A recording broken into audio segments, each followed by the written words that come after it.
the northern lights. Lights. Baby, you just kick your feet up while I kick back. I roll one with you by my side. Hello, everyone, and welcome to another episode of Bold, Black, and Addicted to Bravo, because I am bold, Black, and addicted to Bravo. And as always, I'm joined with some fun friends who are also addicted to Bravo and have lots of opinions. This is a cookout special because I can't believe we are already at the end of another season of another series. Like, I feel like they've been coming out like this and ending like that too, but it's fine. I love any excuse to get people together. So today, our cookout special is about the Real Housewives of Beverly Hills. They just finished quite a season. So we have lots to talk about, lots to say. But first, I'm going to let other guests introduce themselves, just tell you a little bit about them. I'll start with, I don't know what order, because Zoom, when it records, it does it in the funny order, but I'm going to go in the order of my screen. So I'm going to start with Kalyndee. Hi, I'm Kalyndee. I'm a half of Housewives Heretics podcast, and I love Bravo. Perfect. And Taria. Hi, I'm Taria Faison from the What Else Is Going On podcast. We Go podcast on Instagram, and I watch Bravo. Sure does. She did. Dr. Monica. Oh, it's me next. Hi, guys. I'm off mute. I thought I was on mute because I was eating candy. My name is Dr. Monica. I'm a psychologist, but you also might know me from Bravo's Can't Get Away. And I host a room in Club Bravo on Clubhouse called The Psychology of Bravo. If you come, it'll be one of your favorite rooms, I promise. Mm-hmm. And also I have my own club called Psychology of Bravo, but you can just follow me for all the random things that I have to say. Yes. Brie. Hey, I'm Brie. I am one of the co-hosts of Boy Meets Bravo. We are at Boy Meets Bravo on Instagram. I actually have left my husband in the living room watching Winter House, so everyone could virtually pat me on the back for getting that done on a Sunday. Yes. Thank you. Brandon. Hey everybody, my name is Brandon. I'm a best-selling author, content creator, as well as a diversity and creative consultant. I run a room in Club Bravo called The Bravo Silence, which looks at Bravo through a social justice lens. And I also am a part of This World is Such a Marvel Club on Bravo, talking all things Marvel from a Black lens. Okay, so that's where y'all can find me. I love it. And you with your love of Bravo and Kendrick, I'm trying to find a time to get the two of you together. Yes, get us together. Perfect combo right there. Lauren. Let me unmute. Hey, y'all. I'm Lauren. I'm just a Bravo fan. I'm just an average gal trying to make it in this Bravo universe. And if you ever see me on Clubhouse, it's Lauren. Nice to meet you. So happy to be here. And Rebekah. Hi, I'm Rebekah. I just enjoy Bravo just like everyone else. And if you see me on Clubhouse too, I'm Rebekah. Just reach out, anything Bravo. Love to chat. Love it. And Miss Stephanie. Good afternoon. Y'all can see me. I'm in the store. Hello. I'm Stephanie. I'm the host of the Mocha Minutes podcast. It is where I talk Bravo and other things. I'm also roaming the halls of Casa de Club with Brandon and Dr. Monica. I am one of the moderators for the Project Runway room on Club Bravo. One of my faves on Bravo. It's not Housewives related, but it's so good. Love it. I've been thinking about getting into that season. I haven't watched Project Runway in years, but I do love fashion and I love Elaine. So I might watch it, honestly, really for her. So I have to say, it is good this season because Carly Post is not back because, well, she should model and not host any shows. This shouldn't happen. But this season is good so far, I will say. Nice. All right. Well, if you've watched this show, first of all, thank you so much to all the guests for joining. I know you all have a lot on your schedule. So I appreciate your time. We're recording on a Sunday morning today. So thanks for being here. And normally we get started by playing some games. This season was so jam-packed though, that I'm just gonna do 2 questions from the games and then get right into the season. But I have my book because I've gone through all of my Black cards revoked cards. I need to get some extension packs, but I think I might reach out to see if we can get some sponsorship first before I buy some more packs. But I do have this book called What If, or it's called If, Questions for the Game of Life, which I love. It's just filled with fun questions. So I'm gonna twist them a little bit to Bravo. Actually, I'm just going to do one question and then we're going to get into the game. Since we are talking about the Real Housewives of Beverly Hills, if you were to be stranded forever on a desert island and could only spend your time with one Beverly Hills housewife, who would it be and why? Mm-hmm. Who wants to start? Does it have to be current? No. Okay. No. Do you want to start? Do you know someone? No, I'm thinking. Okay. I can start. Yes. This might be a hot take, but I would not mind being stranded with Lisa Rinna. Okay. Why? She's a hot mess, but she seems like a really good time. She does. Like, she doesn't really give a shit about anybody else, but if you're her friend, I think that would work for us. If we were stranded on an island. So, and I feel like she would bring the tunes also. It could be fun. True. For a little while. All right, who else?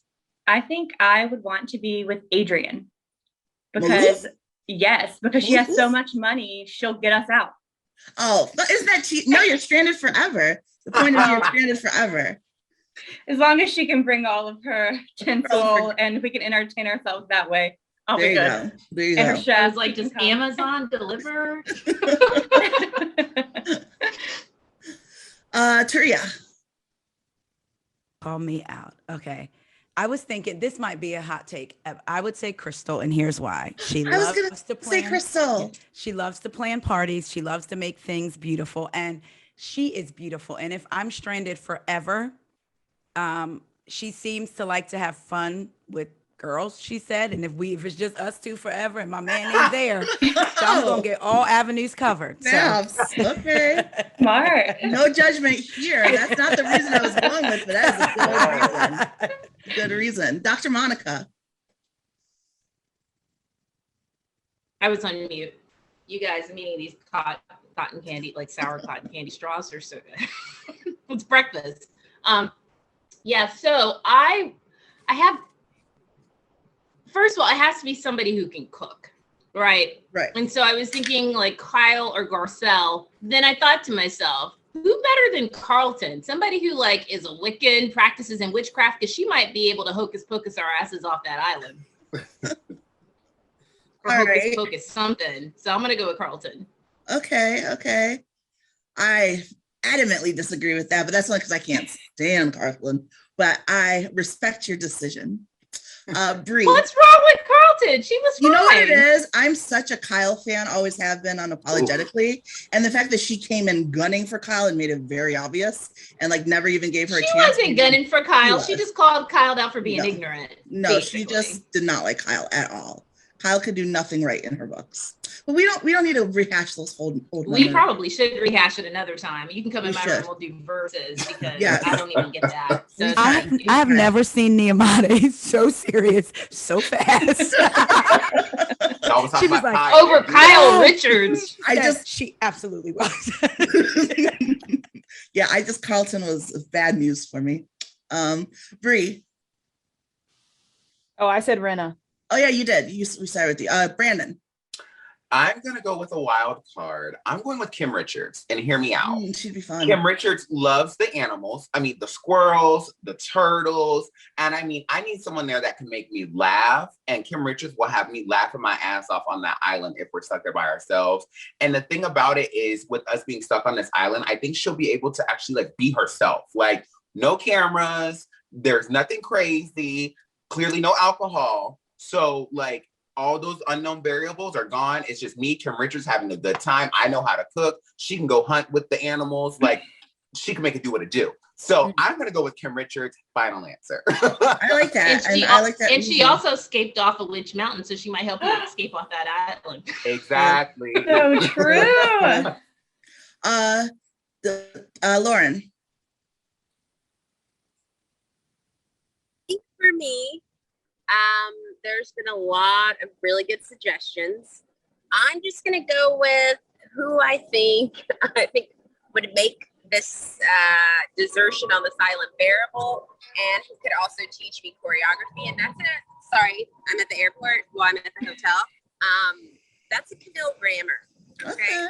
Ever since she dropped it in front on the mirror season 1, I knew that she and I could learn some things from her. I could learn a thing or two about a 5, 6, 7, 8. And if I'm going to be on there, I might as well, learn some routines. And I'm going to pick Camille Grammer. I like it. Rebekah. I would say Denise Richards, and because I feel like she was the more down to earth person. It might be controversial, but I feel like if we were stuck stranded on an island forever, she would be the least dramatic about it, and we probably would do all right, like, because she likes to wear jeans to Cookout when everyone's dressed nice. Okay, I'm with you. And like Taria said about what's her face, Crystal. Oh, Crystal, yeah. You'd be set with Denise too. True. And I agree about the Carlton Carmen too. I liked Carlton, so I'm sorry. Anyway, Stephanie. No, I respect that. I've had people, like, I was saying this on one of the other things, like, my viewership of reality TV has changed a little bit, because before it used to be like, I would view them purely as if I liked them and would want to hang out with them or not, versus now I'm like, are they good TV or not? So I don't know, like, if I watched it again, if I would strongly dislike her, if I would enjoy her for what she brings to the show. Who knows? Stephanie, who do you want to be stranded with?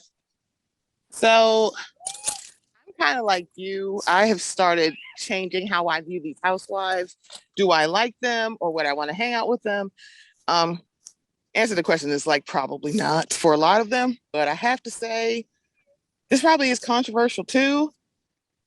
Lisa Vanderpump. I feel like, one, I wouldn't be stranded too long, because Ken is not going to let us stay on that island, child. So I need the lady with a lot of money and the husband who has no problem throwing other people out of his house. So I'm going to pick Vanderpump, because I'm probably going to be there maybe 7 to 10 business days. So it's fine. I mean, you're all stranded forever, but I like the logic behind that choice. We're saying forever, but I don't think Ken's going to let it be forever. Right. Rich people don't follow the rules, so I get it. I said forever, they would be out anyways, so it's fine.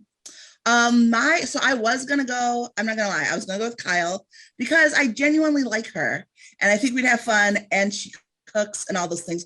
But I really think I want Crystal, because Crystal is fun. I feel like she is like low key even more fun and freakish than she comes off. Like, I think she comes off like very demure, but she quickly knew about a safe word, and she was like free thinking enough to work for an escort service. And I think that she is actually, like, cameras off, a good, fun, non-judgmental time. So I feel like we would just laugh the whole time. And then also she cooks and all those things. So she would be my person. And also for the reasons Taria added, which I think are valid reasons. Our safe word would be island. Island, Crystal, island. I love that. Okay, so we are talking about the Real Housewives of Beverly Hills, and what a season it has been. There was a lot, mostly heavy on the Erika, but we had some Garcelle tension. We had some tension between Sutton and Crystal. Dorit, I don't think she brought too much this. Oh, Dorit talked a lot. So let's just kick it off and start with, like, what was your highlight of the season? Ooh, can I start? What? I said, ooh, can I start? Can y'all hear me okay? Yeah. I'm sorry. I'm trying not to yell, because hello, sinus headache. It's coming. My highlight, honestly, are the cultural dinners that we saw. So not only did we see the one with Garcelle, but also with Crystal. And I'm thinking, I was like, if this was like maybe 5 seasons back, this would be part of one of their trips, and there would be no authenticity. So the fact that we had authenticity about these very, very rich cultural dinners, I loved it. I was like, can I go move in with Garcelle? Because she cook a lot, but then she having this other dinner. And then Crystal knows how to do a cake. And also me and her husband share the same birthday. So I feel like I could just slide right on in there, Chad. So that's one of my highlights. I like that. And how did you guys feel about those dinners? Like, I think like Stephanie mentioned, there's an authenticity to it. And then do you think it was well received by the other women? So I feel like sometimes we'll see this more so, especially when they travel, where they're like, ew, I don't want to try that. And that always makes me so angry. Like, it's okay to not like something, but you don't have to go ill on something that someone has said is part of their culture and that they enjoy. So how do you guys feel that the dinners were received? I felt, if I can go, I felt like for the most part, Crystal's was better received than Garcelle's. I think because at that point they viewed Crystal more as like them. When it came to Garcelle, we of course had Renna complaining that she didn't eat fish, but newsflash, a couple of seasons ago, she was out eating sushi and like all this stuff. So it was very interesting to see how some of the women took to the dinners, but also how they played into the central story, I think was also very important because Garcelle's dinner was right after Sutton and Erika kind of at each other at the one dinner. So that dinner was still a little tense because like they were still at the table being really shifty with each other, whereas Crystal's was kind of the quote unquote finale to which everyone was kind of better off. So it was more well received as well. So I kind of think it all played into each other. And at the end of the day, I'm glad that they showed all the food. I'm a foodie and I was hungry looking at all the good plates. And I'm just mad that Garcelle wasted that good Haitian griot on them heifers. Okay. So I was disappointed with Kyle at Garcelle's dinner because she likes to put on dinner parties. She wants everyone to eat. Grab a plate. Is that all you're eating, Dorit? Is that? And she didn't even have the foresight. To me, I'm not a foodie person. I'm very, in life, I'm outside the box. I will jump off the cliff, quit your job, go follow your passion. Food makes me nervous. So there are only things, specific things I like, but I know how to communicate that without being offensive. And I feel like if that's how Kyle really was, she could have communicated that to Garcelle, but I felt like she just was like, oh, what is this? Like she was in on it too. And I'm like, you hosted Thanksgiving and was mad because your friend didn't have enough mashed potatoes on her plate. She was being rude. I wasn't shocked at Renna or disappointed. It was gross, but of course we weren't shocked. It was Renna. At Kyle, I was like, really hostess with the mostest? I feel like it was so hurt. Garcelle's dinner was disrespected. And then even at the reunion, we love learning about your culture, Crystal. And they almost treated it like just another thing to do on the schedule. Learn about culture, check. Learn about Chinese New Year, check. But Garcelle's, it was like they didn't relate Crystal's culture to her because she's close in proximity to white. But Garcelle's culture was too much of her. Yeah, and during the season, I feel like the cast and even the viewers pushed the women into their stereotypes. Crystal, you're not allowed to use these words. Be quiet. Garcelle, why aren't you louder? Speaking up. Yeah, so I absolutely agree with that. Do you feel like Crystal? Wait, can I say what my favorite thing was? Yeah. I have two. I mean, the food was actually a really big star, and like my thought also was to be like, I mean, Haitian food is delicious. Like in Boston, you can find it from time to time. Not like if I were in Florida, but at least there's a good representation of a few places. A lot of it's fried. And I was thinking that's probably why they're not eating it. It doesn't matter what it is. Like they're just not going to eat like fried anything, which is unfortunate because to me, it's like the best. Like, I mean, honestly, you don't know what life is until you try some fried goat. It's good. With some jean, it's good. All right. So that's one thought. But the second thought is that, and I would love to try caviar pie, and I love lamb chops too. So I would have been all over Kathy Hilton's dinner too. Right. Those are the two that I would have loved the most. And Crystal, dumplings are good, but like, doesn't do much for you. And I don't want to make my food. I don't want to have to make my food. But the thing that I really appreciated more than anything is like all the weird, everybody's giving, Kathy Hilton so much love for all the random stuff that came out of her mouth or the random stuff she did. But for me, that victory should go to Sutton because, I mean, they really built a season around ugly leather pants. Yes. Her little, that's really kind of was like the first thing everybody was like, what is this? Then she had her little roller, right? She had them shoes. Fancy Drew. I mean, there was just so many things that we can attribute to Sutton with her little wheelie in her foot. I just appreciate her so much. That's it. Done speaking. I appreciate Clubhouse. Sutton. Done speaking. Yeah. Done speaking. Yeah. No, so Sutton in many ways was like my favorite.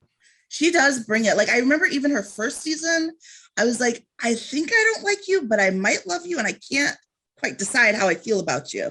And I feel like there's something about her that keeps it that way. And I've learned to enjoy those people because like, that's life, right? Like you're rarely going to have like one person who's all good or all bad. And most of it, it's a bunch of nuance, and Sutton very much is that. And to me, that speaks to an authenticity. I think when someone tries too hard to be like so good all the time, and again, I love my girl Kyle, but she tries too hard sometimes, it makes it harder to relate to them. Or when someone like loves their villain role, like a Renna, it makes it hard as well. But like with Sutton, you like her sometimes and you dislike her sometimes, but that's just because she's keeping it real. And I definitely appreciate that about her. Taria, what was your favorite moment?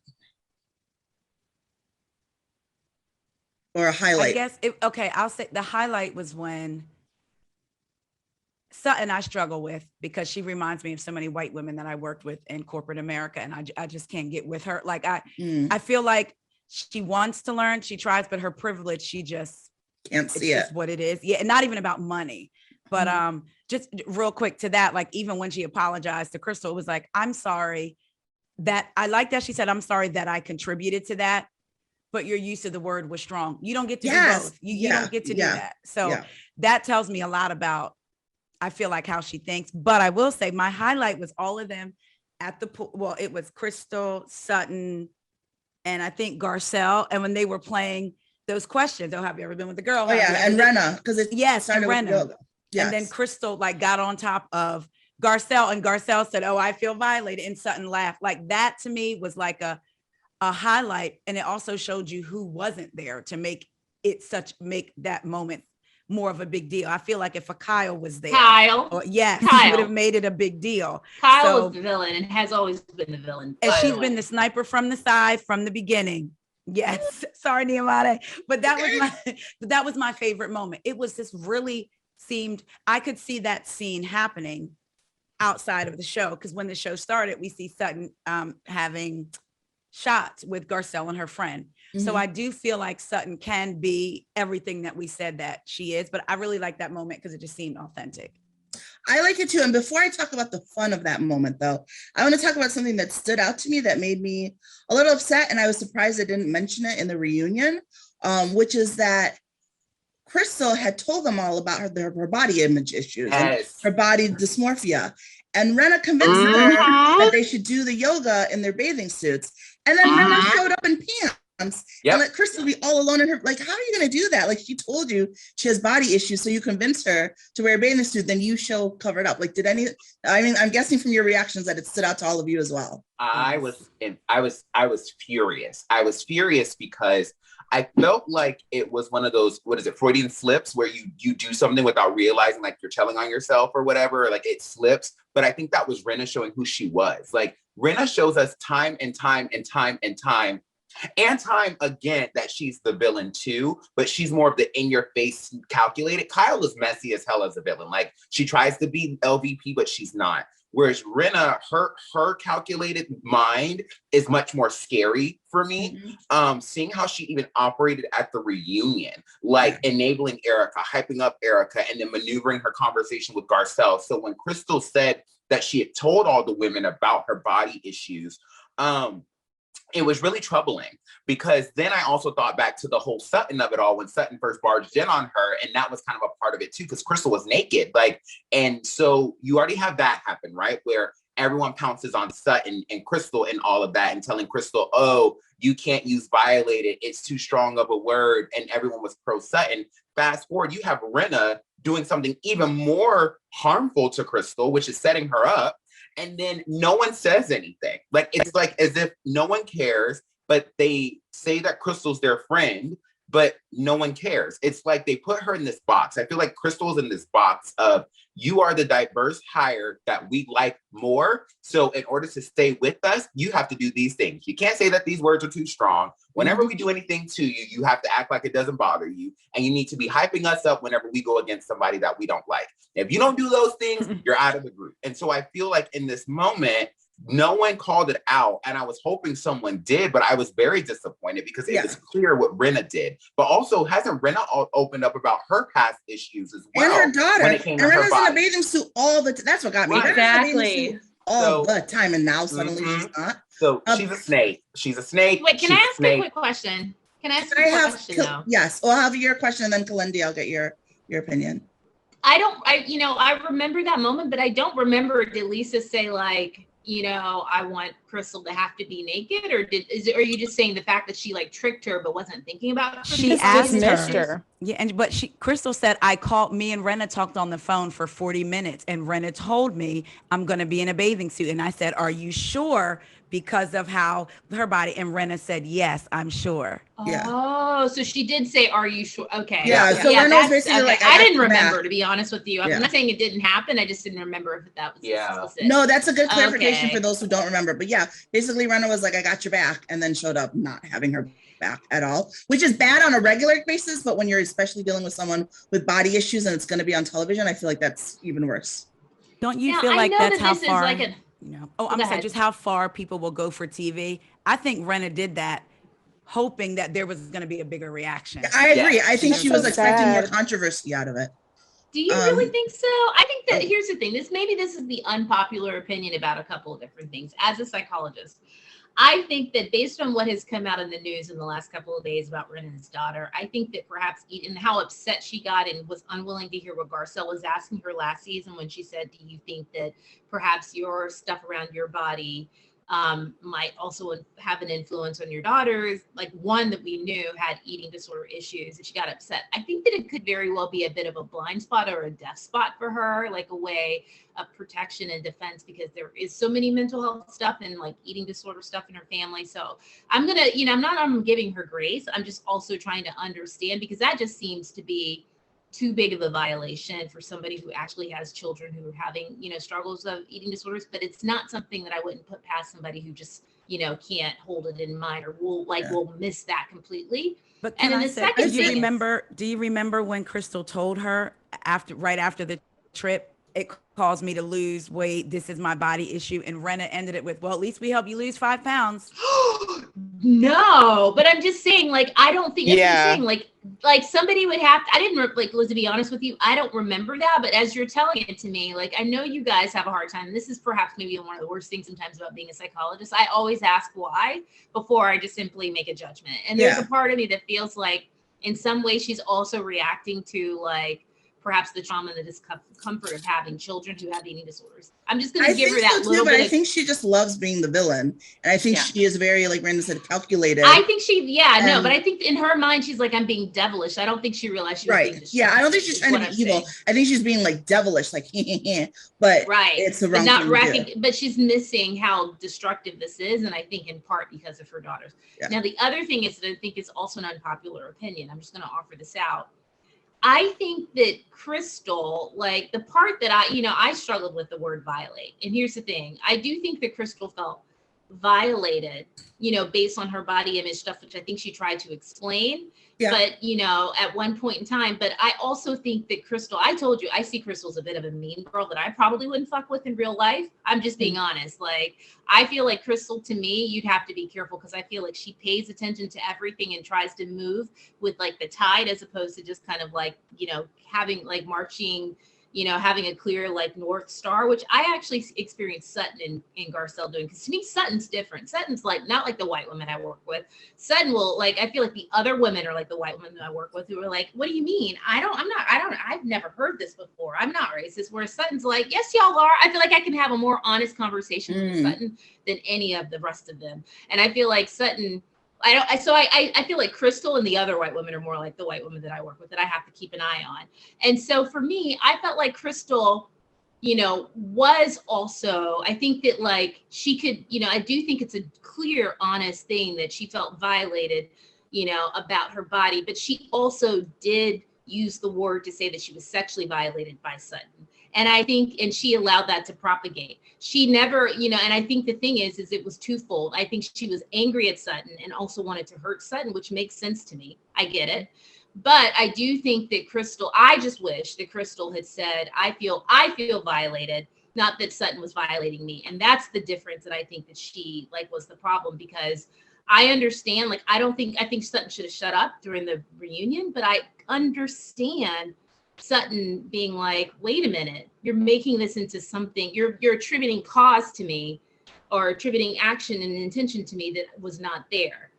And I think that to me was the breakdown. And I think that Crystal did that on purpose. She Just said, to pause real I said it's quick. an unpopular No. opinion, but you know, I've been saying it from the beginning. Y'all know I said this from the beginning. She did I know. say, Just to feel. pause really quick. So I'm going to bring it back to that, and Taria and Stephanie because I know you both have something to say. But really quick, I just wanted to get Kalyndee's point on the bathing suit thing. I know you're fine.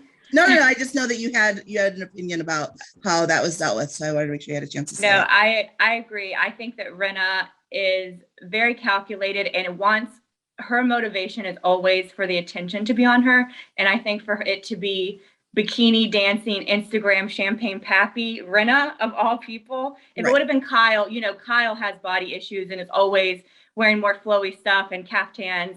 But for it to be Rinna and to have that conversation before, I feel like it was targeted. And I think that she does block off her life with her kids. I think she has a whole different mindset, and I think she doesn't even relate it. I think on Housewives with the women, she is all she wants is to secure her place next season. Mm-hmm. She's trying to make TV. She's daytime drama, trying to make it a soap opera. Mm-hmm. And so I think that she doesn't even think of Delilah and Amelia in the Times. And I don't think that she even connects it when people are saying, why aren't you more sensitive? I think she's that one-track mind snake of it in terms of Housewives. I agree. And I think part of that has to do with the fact that, yes, she's on a reality TV show, but she's an actress. She's been an actress for a long time. So it's very easy for her to be like, this is my role. I am the villain of this show, and I'm going to act and speak and portray myself as if I'm in that role. So like you said, she detaches from it. We're all watching it as reality TV viewers, like, how can you be like this? How can you say this? But Lisa's just, it's, another days of our lives on her. For her, it's just, Beverly Hills. And I think that she comes from that viewpoint. Did anyone else have anything on the bathing suit thing before we talk about the I did. Okay. I'm sorry. For some odd reason, it kept connected to my Bluetooth, and I'm like, what the heck is going on here? I'm trying to speak. So when it comes to Lisa Rinna, it's very, very interesting because I don't know if too many people remember her issues with Kim Richards, because she herself has body issues because they kept commenting on the fact that she didn't really eat. So like, is there some sort of body issue? Do you have a drug problem? Because Kim told her, why don't you go eat a piece of bread? So not only does she have body issues, her daughter had body issues. And so here it is. She has told you she has body issues. She told you that up front, and you pulled the okie doke. And the thing about it is, what if she didn't just let it roll off her back? What if that literally sent her a place that could have triggered her, and she didn't even think about that? So when it comes to the Crystal of it all, and Sutton, she flat out told Sutton, I felt violated. She never made it in a sexual way, but the first time she brought it to Sutton, Sutton was kind of flippant and was like, oh yeah, okay, all right. And it was like, it was no big deal. So that's what probably, it's like for me, if I'm flat out telling you this bothered me and you're being flippant, but then when you get around the group, it's like, I can't believe you're saying that about me. Girl, I said that to you one-on-one. Mm-hmm. I said I felt violated. She didn't make it about. Did she say it to Sutton the next day? Because I thought, did she say I feel violated? No, when they I thought it was like. Let me on the boat, right? Yeah. No. So the first time she talked about this with Sutton was 2 days after. Not because she felt anyway. It's because Kyle said, Crystal wasn't at dinner. Did you talk to her? This was 2 days after that happened. Mm-hmm. She didn't go there on her own accord and like, oh my God, I feel so bad. It was like, because Kyle said, hey, Sutton, she's like, Crystal wasn't at the dinner. And so it doesn't, so the thing about it is, it's like, she may have said it there, she may have said it on the boat, but she flat out communicated to Sutton that something you did bothered me and I felt violated. And because everybody else heard violate, oh, you mean like sexually? No, because that's not what she said. Yeah, she took it that way. Yes. Y'all took it that way. She never said sexually. So the thing about it, because we're all like, oh, we think violated is sexual. I'm like, no, you violated her boundaries. You violated her space. Right. You did violate her, and y'all wanted to walk it back because y'all wanted to make it a fun trip. And that wasn't fair to Crystal. And after a while, she's like, no, I meant what I said. I used the word correctly. I'm not doing this anymore. I love that she stood her ground. And the thing was, she said, I felt violated. She didn't say you violated me. Like when it all started, it was, I felt violated, which, even you Dr. Monica said, it's the right use of the word. That's how she felt. Everyone else interpreted it as a sexual way. Everyone No, else I took guess it and the was thing like, is maybe I'm "You're misremembering violating it because me," like, what? well, I guess maybe I'm misremembering it because I felt like the first time she used the word violate is when she was talking to Kyle. I felt like that. Am I misremembering? But she's always said, I felt violated. But she always said, I felt. She never said she violated me. She's always said, I felt violated, which is justified. And I like that even in the reunion, she's like, I was upset that you guys were trying to police my emotions, because how she felt is how she felt. Whether all and listen, all I don't disagree with that. I don't disagree with that, but I do also, I don't disagree with that. What I remember though is that like what I remember is like you know, Sutton hearing the word violated was not from Crystal, it was from somebody else.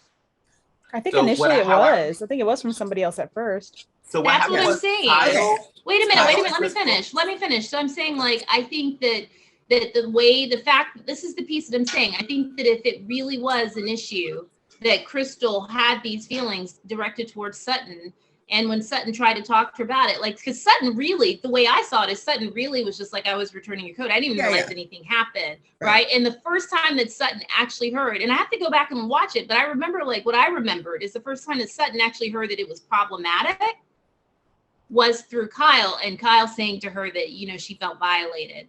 And even, and from what I recall is Crystal in that moment, Kyle was like, wait a minute, what? And Crystal, to me, like, how I saw it, is that even though I understood the bigger picture. That's what I'm saying. I don't think that she should like feel policed in her language. I'm also saying that Crystal also fed the flame of Sutton being like this weird person who like sexually violent. I mean, that's the way I saw it, is that like Crystal, I saw the mean girl aspect in Crystal too. Is all I'm saying, you guys. I'm not saying that like she wasn't also you're being honest. allowed to disagree. That's why we love these hot takes and different opinions. I just see it as both. I think two things can happen at the same time. And I am glad that she didn't back away from like the language, because I think the language is correct. But the first time that I saw Crystal, maybe in this thing, I also understand how they edit shit to make stories look even more powerful.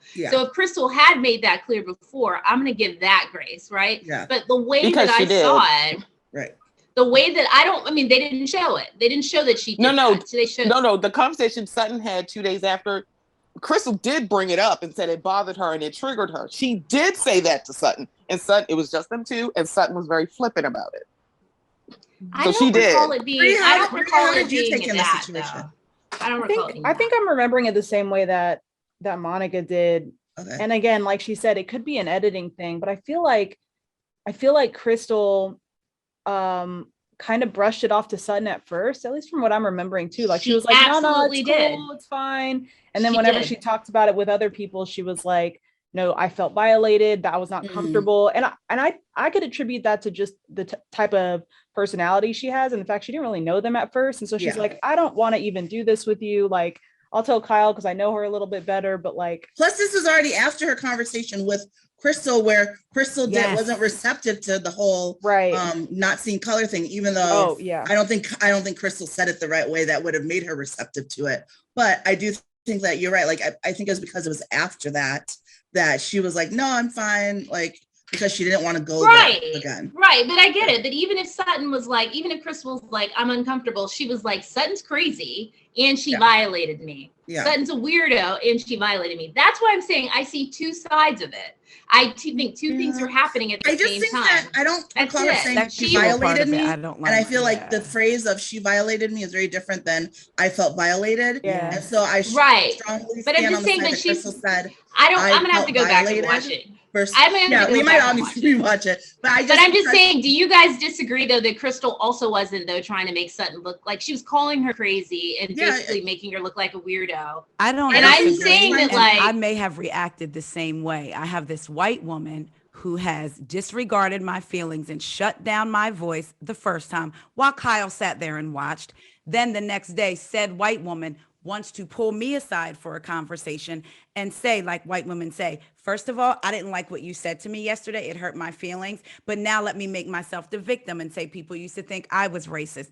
And Crystal again tried to share her story about her dad, what happened, and Sutton shut it down. Now here we are at a dinner. I'm thinking, okay, we're okay.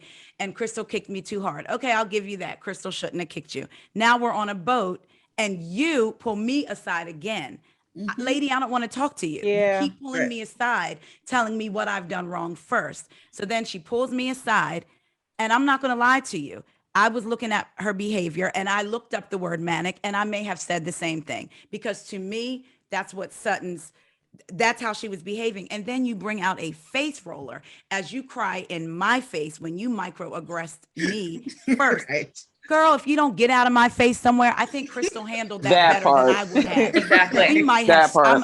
because it would have been. I see that. Like, I see it. Absolutely, Taria, I see no what you're way. saying too. Like, you I see know? what you're saying too. Like, listen, It's that's what I'm saying. I cumulative. think two Yeah. things are happening. I think Yeah. two things can be true at the same Yeah. time. That's how I do see think it. that I do think that you're right in the sense that she wasn't trying to remove the flame or to douse the flame, because it was cumulative.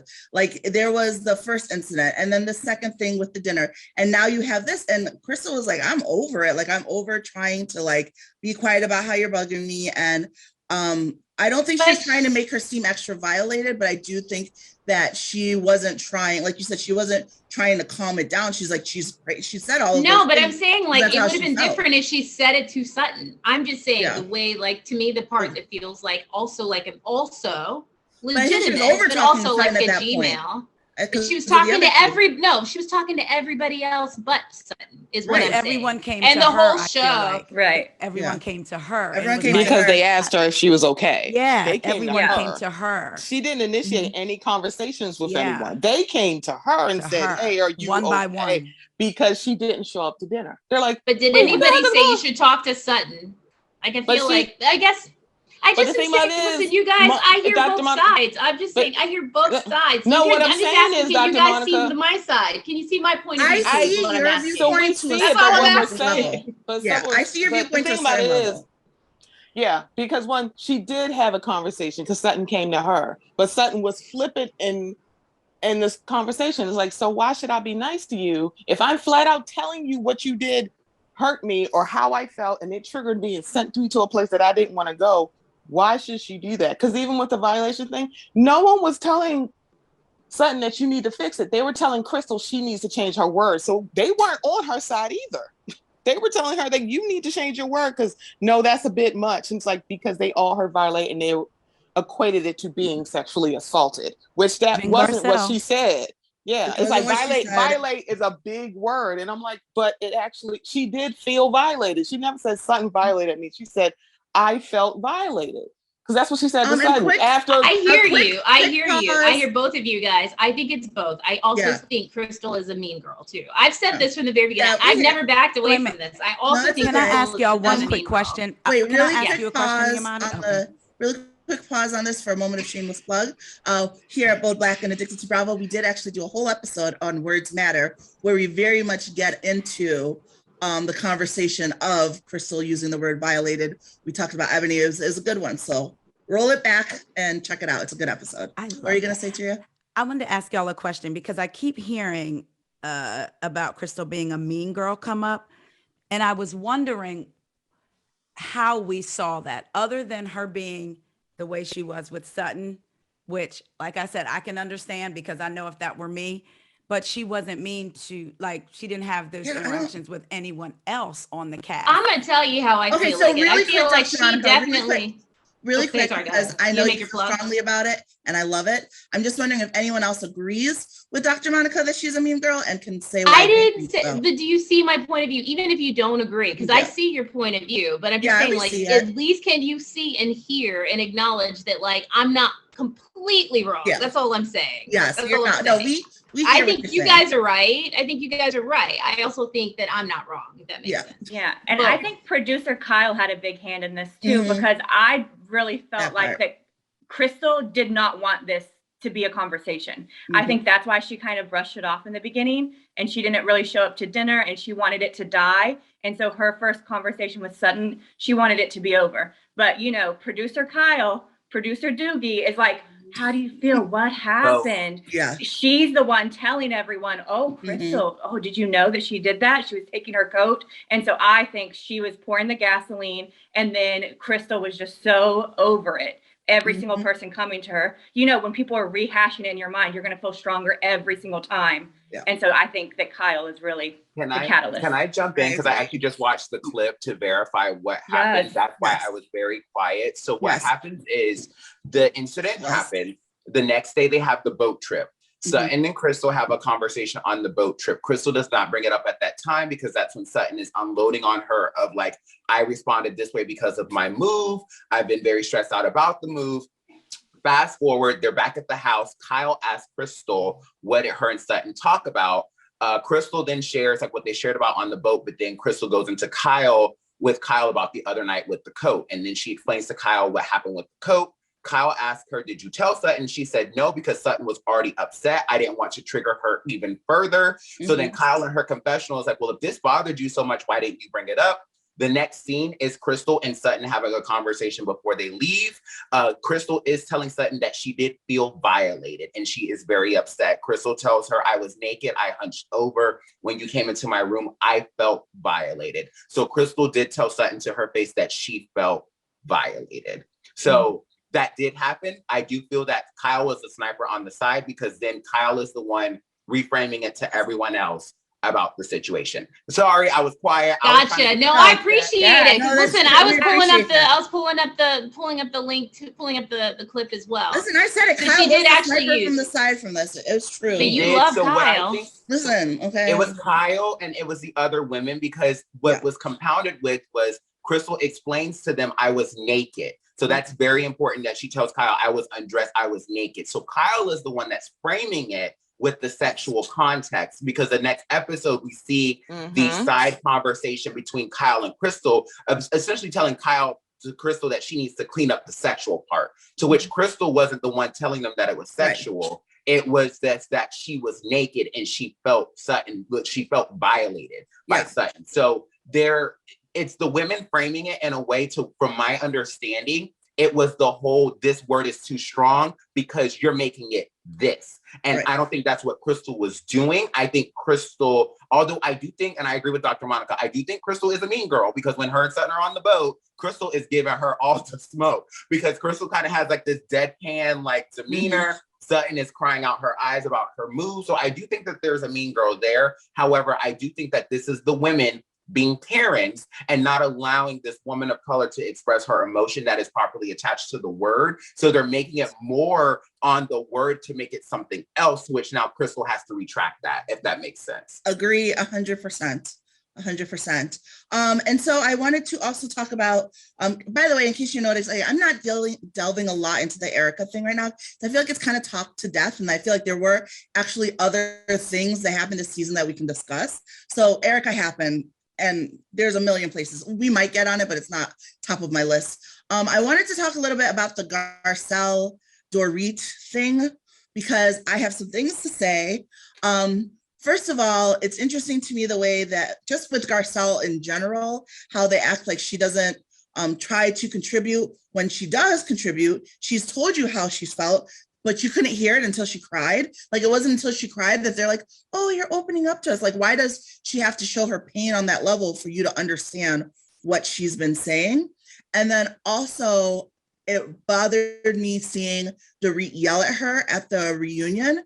And I think, I want to say it was Taria that I left a comment on a post about it. I'm like, that's us watching implicit bias live in action, because they interrupt each other all the time. It's what they all do. But for some reason, Garcelle doing it to her struck such a nerd. And it's not because I think Dorit is racist or anything like that, but I do think we all have implicit biases from our surroundings, the things that we take in. And one of those things is, on some level, people do view like white people here and Black people a little bit lower. So when her peers, other white women, I know I was trying to be nice, but yeah, big gap. When her peers, other white women, check her or interrupt her, it's annoying, but it's like, ugh. But when Garcelle does it, it's like, how dare you interrupt me while I'm talking? You know what I mean? And it doesn't matter how many times it's happened. It's the fact that it was Garcelle doing it. So I wanted to sort of get your opinion on that, on the whole exchange between them about the motorboating, my bad, about the motormouth thing, which is very different than motorboat, the motormouth thing, and her talking too much, and also like her reaction. I'm actually going to start with Brie, actually. What are your thoughts on the whole Dorit and Garcelle of it all? Well, I think I've got two maybe ideas on this. One thing is I wonder how much PK gasses Dorit up, like to kind of prep her for these interactions. Like on her own, she's got this sense of like, what I have to say is more important than everybody else's. But I wonder if before that, PK is almost like coaching her, like, hey, and also you, what phrase did she use, like, to describe how Garcelle is acting? Provocatively, what'd she say? Like passively provocative. Yes. Yeah. And every time she said that, I was like, that's a PK joint. That's a PK joint. And I just wonder how much he's like gassing her up for that. And that's why she got to that, like yelling at Garcelle, which I too like stopped everything. I was like, excuse me. So there was that. And then I also wonder if the fact that Garcelle is not reacting to Dorit in that same, like giving her that same energy, like Dorit's getting louder and louder, and Garcelle literally is like getting comfortable on the couch, like, okay, yeah, all right. I wonder if that, because you know, when you're in it with somebody and you're not giving them what they're giving you, that pisses them off even more. I know, I love it. Yes, I wonder if that's part of it. Yeah, I love that too, though. Like I've learned the power in being calm when they're angry, and since I learned that power, like that is how I operate. Like I'm not gonna yell back with you. I'm gonna be calm and let you look even more eccentric when you're yelling. Yes, because I also know it's bothering you. Because it bothers me when I want a reaction out of someone and they don't give it to me, or like I have fake arguments in my head all the time, so I will have prepped what I'm going to say to you. So when I say my say and you don't read your lines that I have expected you to say in my head, you've thrown my whole game off and now I'm upset. Yeah. So like, I now find the joy of doing that to other people, because why stress myself out when I know being quiet will just actually make you angrier? Kalyndee, what do you think? I was very angry by all of it. I think that Dorit definitely thinks she's above Garcelle, and especially if she's told on herself that most of the people of color in her life are staff in her house, and she considers that raising her kids around diversity when it is absolutely not. Someone cleaning your toilet is not diversity. That is not them seeing someone on an equal level, and I think that has formed herself, her own opinions too, and that's why she does have such a strong reaction to Garcelle. And the whole dinner where they made Garcelle cry was so disgusting to me. I felt like they were love bombing her after they bullied her and completely broke her. It's not like she voluntarily was vulnerable and opened up to them. They beat her down. And then after she gave this reaction, they were love bombing her, saying, "Oh, we love." It was gross. I hated it. Oh, it's so nice seeing the side of you now. Taria. I feel the same way every one of you does. And again, I have to go back to, it was just interesting to see the dichotomy of one woman needs to be quiet, and you're literally yelling at another woman to speak up when this woman has spoken up over and over and over. I will say at the reunion, I understand the power of being quiet, but in that moment, I don't feel like Garcelle had to cuss and fuss, but I feel like she could have said what she said on Watch What Happens Live after the fact. Hold up, what we're not going to do is yell, period. And she could have done that very quiet. And this is where I have a problem with Andy. Well, many problems. Her octave got to a level that we have not seen. Let me finish, Garcelle. And it was loud. And you're looking back and forth like it's a tennis match. At what point do you step in and say, that's enough with the yelling? Let her speak. So I really felt in that moment, I wanted Garcelle to sit up and say, what we're not going to do is yell, period. If you want to have this conversation with me, you will talk civilly to me. That's it.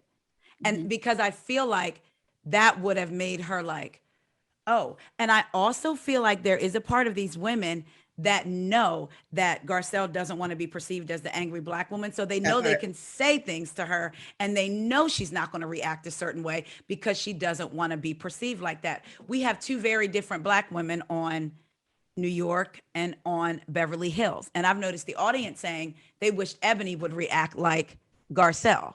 You know, so it's I've seen a lot of that. Yeah. But my thing is like, it's not even the Ebony and the Garcelle of it all. It's the women around them. Because how often does Ebony flip out or lose her mind? Like she really doesn't. Very true. It's the people around her. So I feel like Ebony's reception, had she been with the Beverly Hills cast, and Garcelle's, had she been with the New York cast, very different.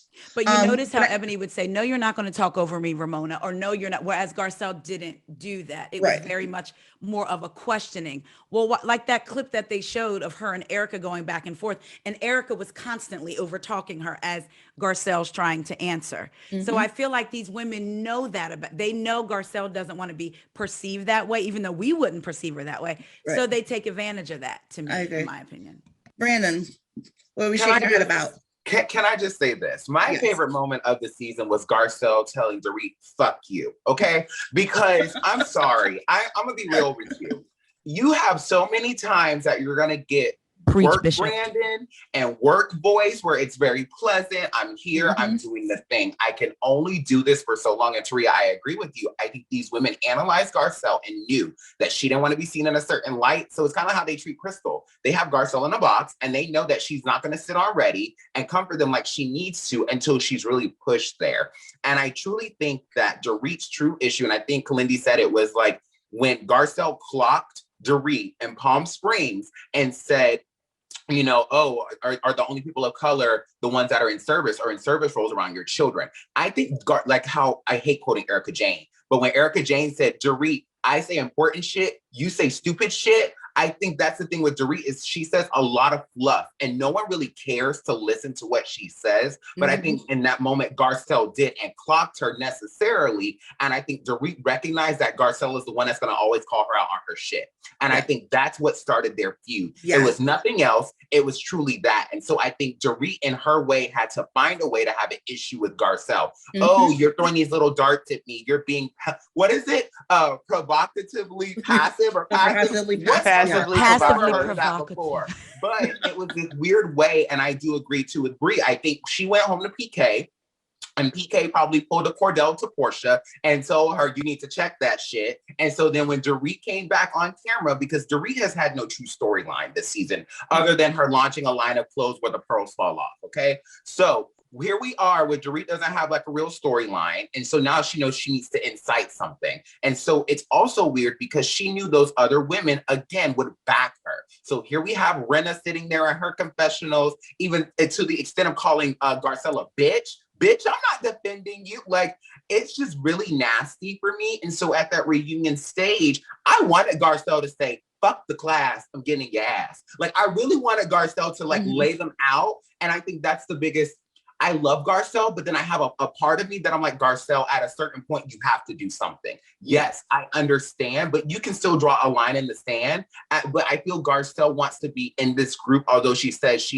I know she feels outside the group, and I know she wants to be in the group. So I think she's torn of how she should respond. But if you don't respect me when I'm consistently giving you respect, why do I care? Yeah. And I think Garcelle needs to get to that point where she's done caring about them. And it's just, you know what? I'm over this, because let's not forget this season, Kyle and Dorit had to have a sit down where Dorit told Kyle, you know, very, very calm, you interrupt everything that I say. You never let me finish the sentence. So you can have that energy from Sniper from the Side, Kyle, who consistently is sniping y'all and producing this crap. But here's Garcelle, who's actually calling you out on things that you need to be aware of. And I don't think Garcelle was calling her out in a negative way at that table, but she's like, hey, look, if this is what this is, your children need to be exposed to more. And then here comes Dorit talking about my mom's best friend is Black. We have yet to see this woman. If anyone really knows her, call 1-800, where's my Black friend? Because I've yet to see this woman manifest on this TV screen, or at least production pull a picture or something.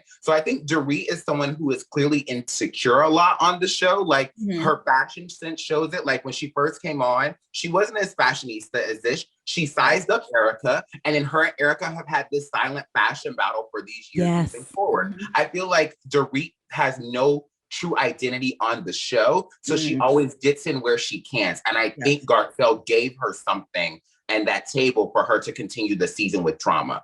I just wish that Andy Cohen really would have shut down Dorit. And I also wish Sutton would have shut down Dorit, because that's another problem. Everyone on social media is hyping up Sutton for being Garcelle's best friend. But baby, the moments that Sutton as a white woman needs to wield her privilege, baby, her mouth is gone and she has her neck roller on her little roller on her face. Like, these are the moments that your ally needs to be jumping in this fight and protecting you. Your ally needs to be standing in front of you, but baby, that ally is nowhere near to be found. No. So when it comes to the Dorit of it all, I just was very disgusted at how she behaved this season. Because again, this is a woman who likes to tout, oh, I'm very well traveled and cultured and all this stuff. Yet when the road hits the rubber, you showed us just exactly who you were. Beneath the Dorit is a Karen. And I did not doubt that for 1 second at all. So yeah, and I think that it's interesting that you know, when you watch it, because there are moments where you're like, man, I wish Garcelle would react more. But I think just like how Rinna is very much, because she's an actress, aware of how she's portrayed and how it might impact her other thing. I think Garcelle is that as well. And Garcelle has much bigger dreams, goals, and aspirations than Housewives, and she is doing the damn thing. So I think also for her, and I'm just making an assumption, there's a little bit of like, is it even worth the mud that they're going to drag me through if I make this a bigger deal? Because I mean, we see it with Ebony, we saw it with Dr. Monica, like when we see also, and I'm sure she's very aware of how Black women are edited on the show. So even if she was trying to come from a place of being good or like saying whatever, she knows it could easily be flipped on her and she could easily be dragged in it. I think that probably does hold her back a little bit. Dr. Monica, what did you think about the Dorit and the Garcelle of it all? Well, first of all, I don't disagree with anybody I don't disagree with what anybody here is saying. The only piece that I would just add is the fact that like I think she's also like, you know, when that happens in any given situation, we all feel triggered, right? We feel angry, we feel like violated.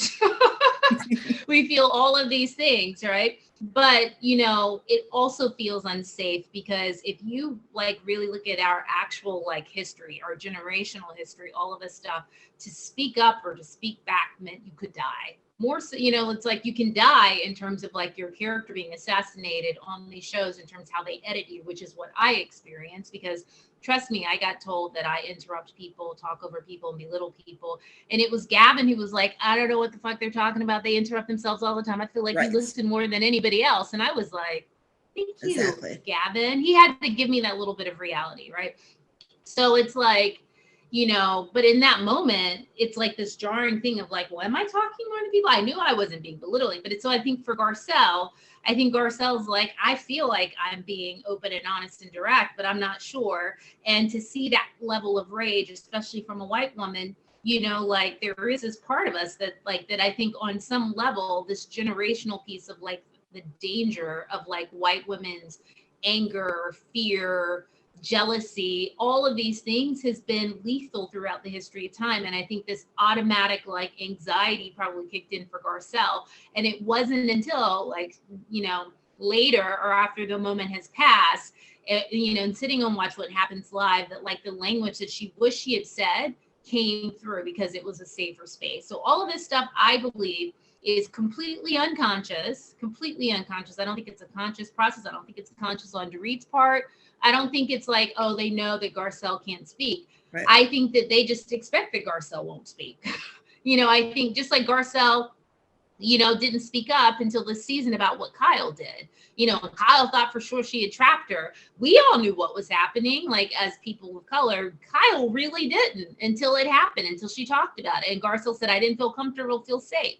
You know, so like I told you, like when I think I told some people when I was doing my show, one of the producers used Gar because I was like, I don't feel like I fit in. I feel like nobody's listening to me. I don't even feel seen. I don't feel safe here with this cat. There was a lot of things that I was saying. And so this was when Garcelle was the first Black person to integrate the Housewives. And, you know, it was before the season aired. And this producer was like, Garcelle's been on this show and she's having a great time. She doesn't feel excluded. All of this stuff he was saying to me. And I was like, well, I can't speak for her. good for her. Cause I was saying that, like, what do you expect when you put a black, you have an all white cast and a black person? White people are racist. Like, it's going to happen. And I just wish that, when these things are happening and I'm trying to speak to them or like whatever, like, it's just like, it's uncomfortable for me. And I was talking through how I was feeling because I really felt unsafe. So all I'm saying is I can imagine in that moment, nobody else is saying, what the hell is wrong with you? Nobody else is speaking up. Nobody else is registering. This is a white woman using her whiteness to like silence Garcelle. So in that moment, it feels a bit disorienting of like, is this really fucking happening? Mm-hmm. What, and like, can I speak up? You know what I mean? Because it's, think about what happened with, we're making a joke earlier about, about like Taria's success, but think about what happened when I literally just asked a clarifying question of a white woman. Speak on it. Think about, Yeah. I literally Very asked a true. clarifying question using the exact same words a white woman used. And it wasn't until like she experienced, like she had to hear herself that she got upset. And then she literally in that space and turned it into that I attacked her and had other people believing it. And it wasn't until other people were like, wait a minute, no, that's not what happened. But like literally, I was like, I don't even understand it. You know what I mean? So it just like, and people were acting on it. So it's like until like a few white people were like, that's not exactly what I remember happening either. Yeah. And it was, so I'm just saying, like, I can imagine that Garcelle got stunned by like an instantaneous, unconscious, generational fear of this is unsafe for me. Done speaking. No, I do have another question for you though, Dr. Marka, and then I'm going to go to Stephanie because I can tell she has some things to say. But I had a question as far as like the dinner that they had and how like they didn't feel accepting allegedly of her until she broke down and cried. Like, do you think that is because we need to see people like, I don't know, like, do you think it's a race divide or do you think it's just like a personality thing where like we can't accept that this person is being vulnerable until we like actively see their tears? Like what is up with that, Dr. Monica? Because it was very interesting to me. Right. Well, I think the biggest thing is that like, Black people's pain, unfortunately, it's almost been kind of like porn for like white people, especially like white people who think like the liberal minded, like a white person who think that they know everything. That's why people will share every single video of us getting our asses like beat to nearly death by cops and whatnot. And that people it's taking to that level for people to even acknowledge that something is happening. And it doesn't even last that long until the next big thing happens and they see our pain and our tears,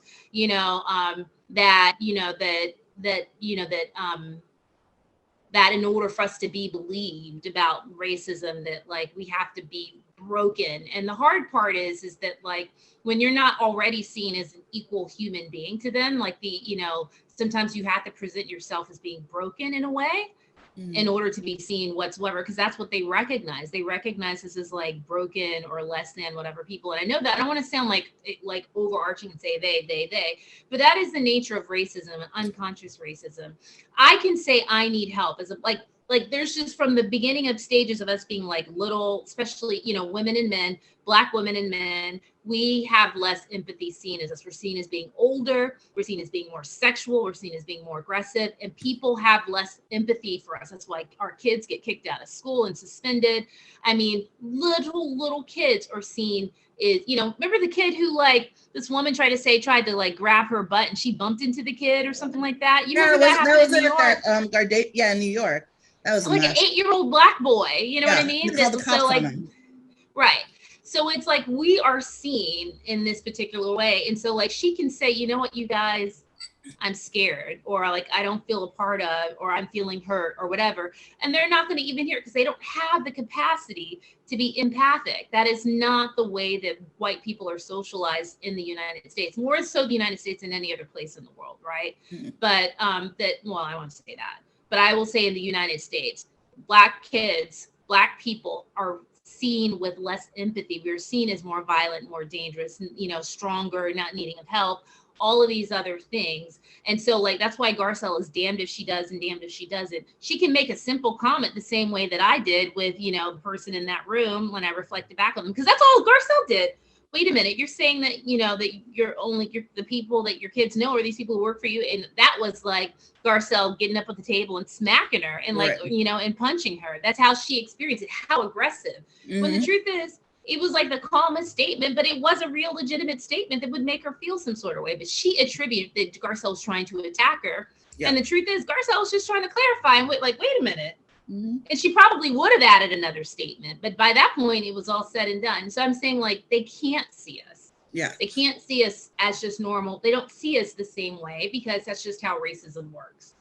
And that's why it's so important to get slightly on my soapbox about why it's important to be anti-racist, not just not racist, because we have so much implicit biases. And I really do actually, when speaking to people of other races and stuff, try to personally police how I say racism and racist versus implicit biases, because the minute you hit them with the R word, they're defensive. And part of it truly isn't that they are actively racist, but you need to get to the point where you realize that we all have implicit biases because of what we're surrounded with, because of what we take in. And especially in moments where like emotions are heightened, that's what comes out. And unfortunately, we live, like Dr. Monica said, in this country where we're seen as so different and we're seen as so other and we're seen as so less than. So when you're in a moment where your emotions are heightened, guess where you place us in that situation, where you're either scary to you or are less than to you. And it's really important. Like, you're not just saying like, oh, I don't dislike Black people. I love all Black people. I have a Black friend. None of that addresses your implicit biases that are deep inside of you for years. Like, you actively have to go out of your way to address that and to fix that. And I say it all the time. I grew up in upstate New York, mostly around white people. And I know that I have so many from that way of thinking because of what I grew up around. It's not because they hate Black people. They don't. They just don't know what they don't know. And there's a lot of us and a lot of people who don't know what they don't know. And that is the problem. You have to figure out what you don't know so then you can address it and fix it. That's just Doreen didn't even say I have Black friends. She said my mom has Black. So. Oh, yeah. All right. So Stephanie, thank you for your patience.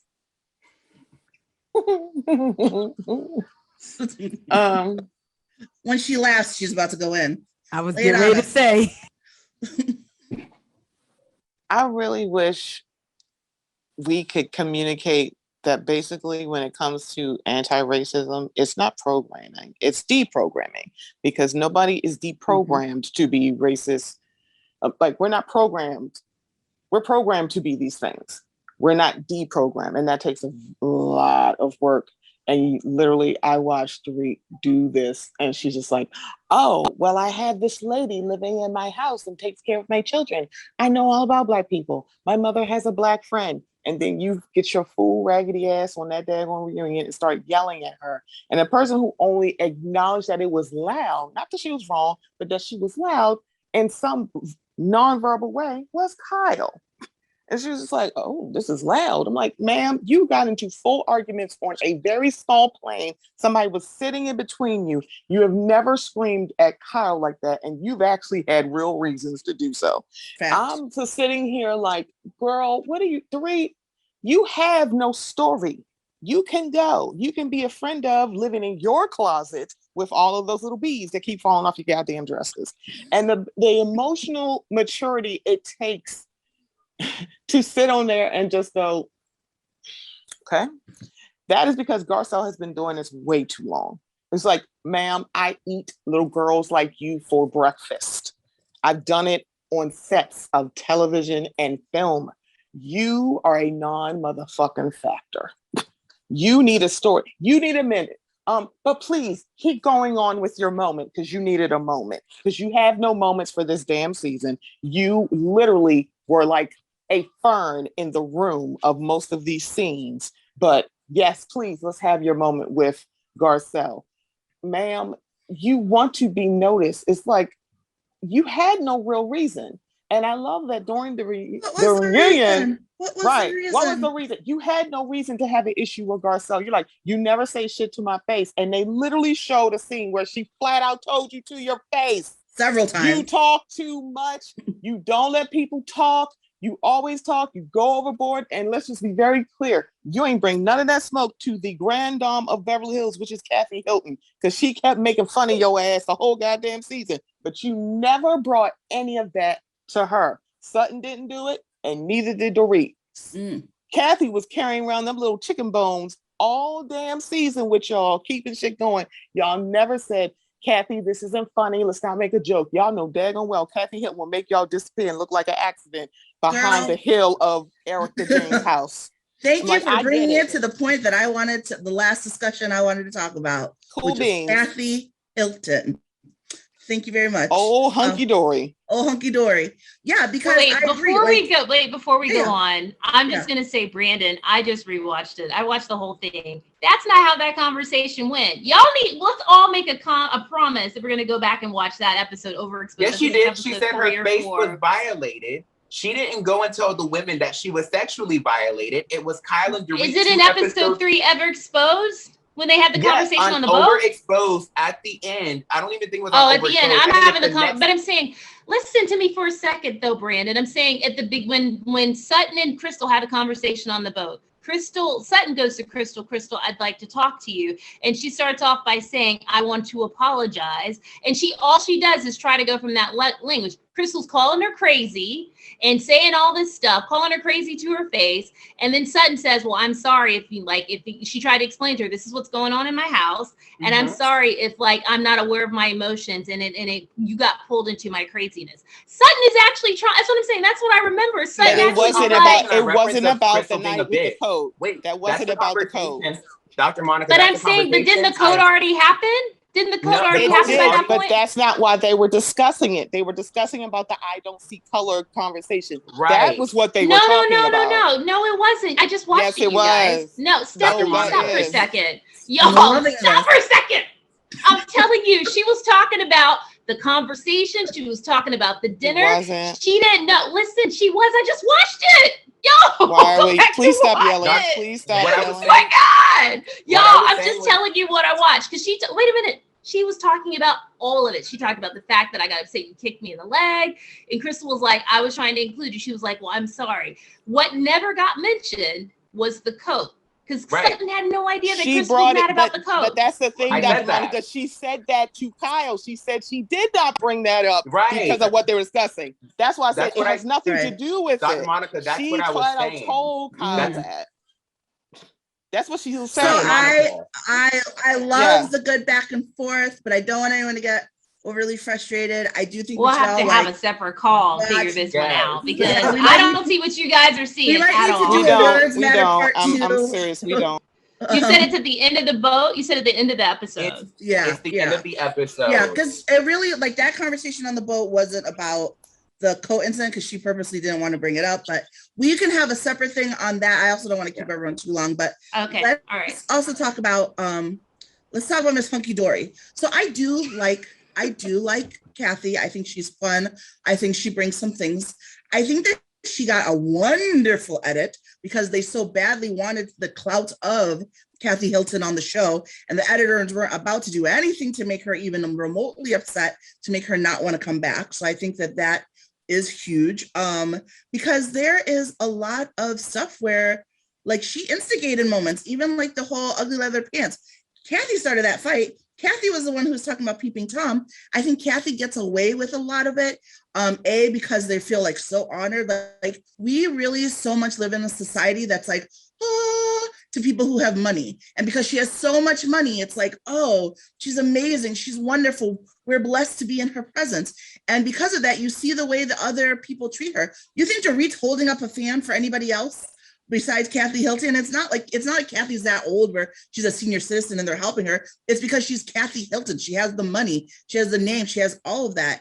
And I get it. You work hard or you get your money to have that clout. When I'm super rich, I want people to give me what I want all the time too. But they dismiss so much of how much she instigates. Maybe all of them are snipers from the sides because she does it like her sister. And I know I love Kyle, but that doesn't mean I'm blind to her ways. I openly love Kyle, will tell you that when she's wrong, will tell you when she messes up. I'm not one of those blind fans. Kyle's got problems. I still like her. But like, so does Kathy. I feel like Kathy instigates a lot, and Kathy gets away with a lot of it because she is Kathy Hilton.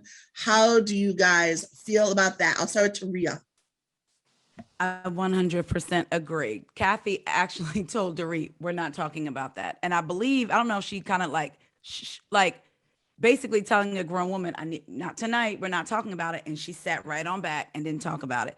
She brought up the peeping Thomasina, which then caused Sutton to direct her anger at Crystal, as if Crystal brought it up when Kathy brought it up. Let's look at the party at the end when Kathy produces, like her sister goes over to Erika and wants to have a conversation after they already tried at the table, but Erika finds it in her to have a conversation with Sutton after Kathy brings it up. So Kathy is a sniper from the side, the front.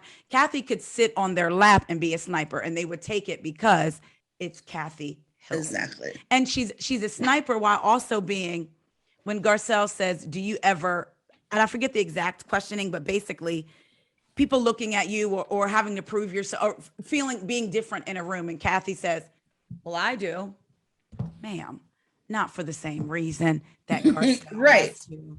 So right. I definitely feel like, now, if Ramona had said that, I think it was either you or Kendrick that I made the point that, like, if Ramona, even though I don't like Ramona, but like the whole dismissal of servants, like with her whole, like the lady, I don't know her lady. And with her saying that in that moment, kind of like Ramona saying like, you know, Jewish people were mean to me. Like they say a lot of the same thing, but because we're sick of Ramona's shit, but also because Kathy is Kathy, she gets away with it a lot more, both with her cast and with the viewers. And with the same woman that has enough money to have her daughters, kidnapped out of her home while they stood in the hallway and watched her.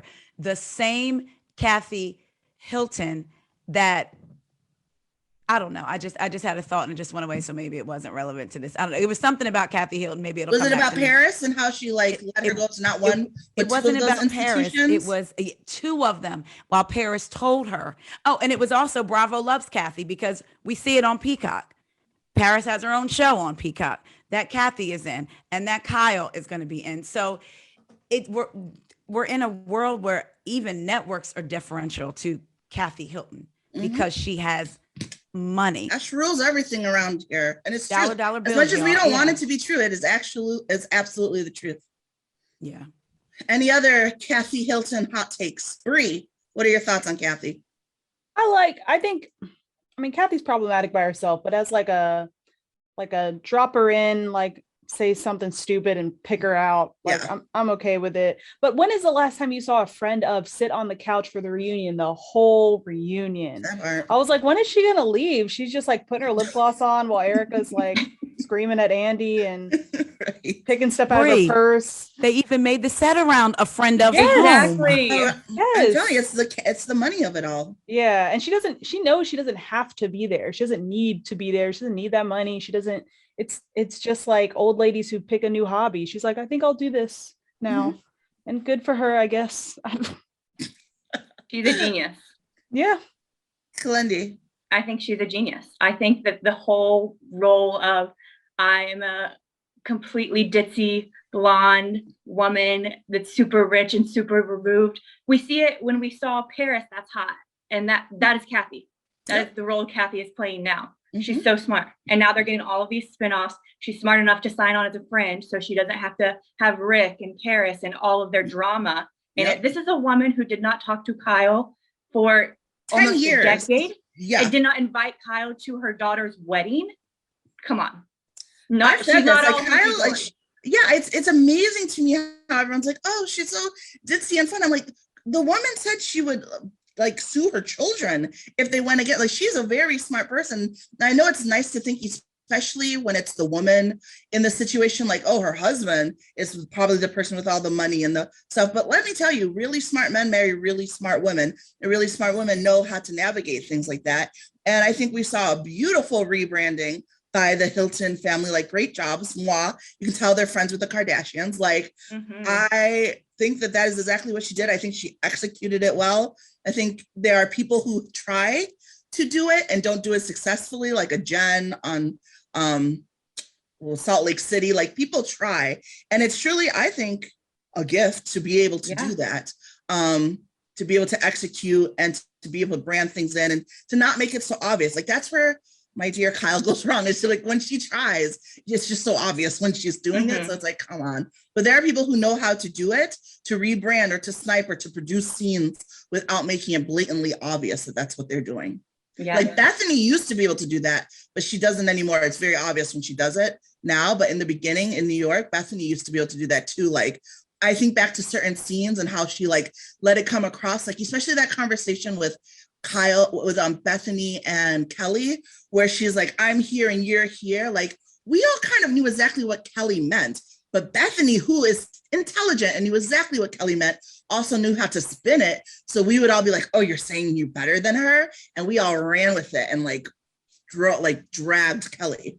And so I think she was someone who was good at that, like producing, if you will, of our viewership, because she was smart enough to do it without us realizing at the time. I think that we got some of that from Kathy, and kudos to them, I guess, because everyone loves her. She has fun though. She makes me laugh. Yeah, she's super fun, but she knows what she's doing. I always say that Kris Jenner made a deal with the devil, and she's the only person that bamboozled the devil. And we can add Kathy Hilton to that list now. Yep. I love it. And I love this chat.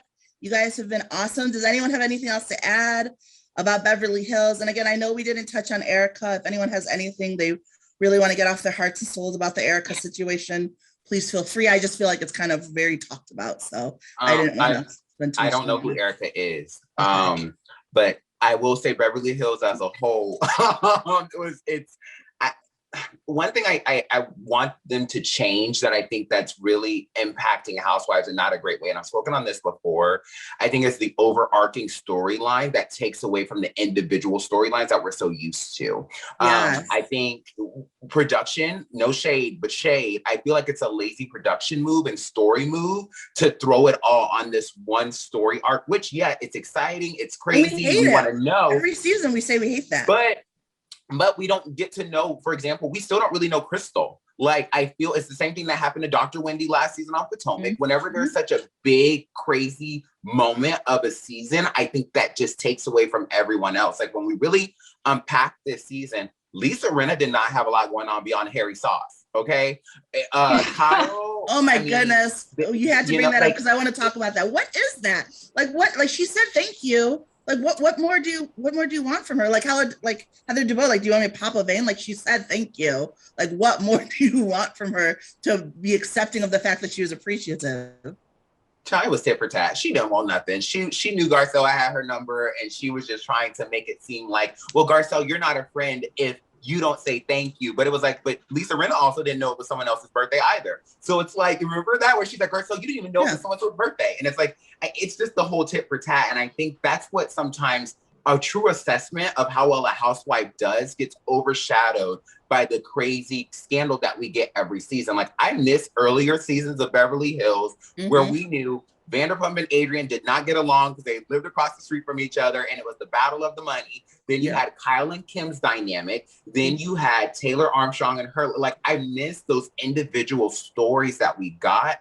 And I feel everything is blending so much and so fast together with the crazy overarching that we lose some of them in the midst of it all. And I really hope that Beverly Hills next season kind of comes back refreshed. We know that some of these women are coming back. So I hope we don't get as much of the Erika mess next season, because honestly, I'm over it. It's in the trash. It's out by the street. Like, I'm tired of it. But I do think that there is opportunity for these women to really share their stories. Like, I would love to learn more about Crystal's family. I would love to see her more interact with her dad.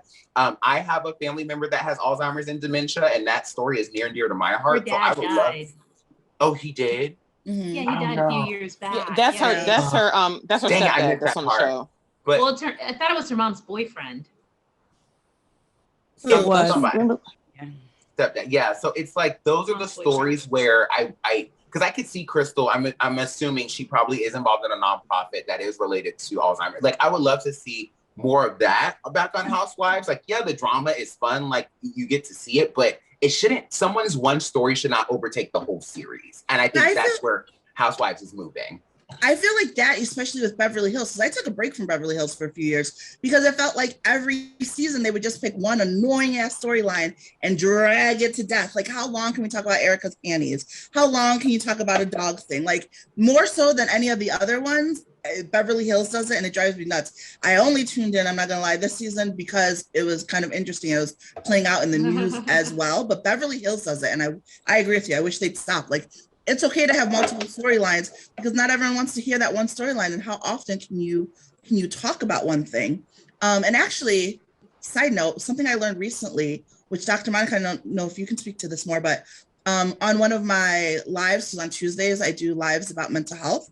I was talking with a trauma coach, and she was saying that your body can't tell the difference between when you're going through trauma now and when you're thinking about it in the past. So I've always felt like, of course, it's hard for people to get over stuff because you live the moment, then you talk about it with the people, then you watch it again on TV, then you're watching it, then you have to talk about it again at the reunion, then you have to talk about the reunion. So I'm just thinking, oh, it's annoying just rehashing it, but I didn't realize your body actually, each of those other times feels like you're actually going through that, whatever it is, again.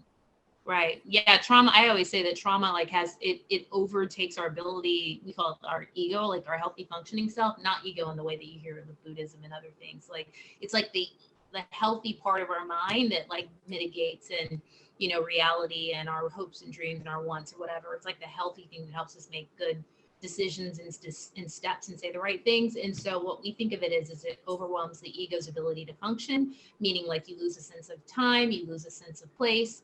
And the most the easiest way to understand that is if you like compare yourself to like a Vietnam vet who, like, when fireworks go off, they really in that moment cannot hold on to reality.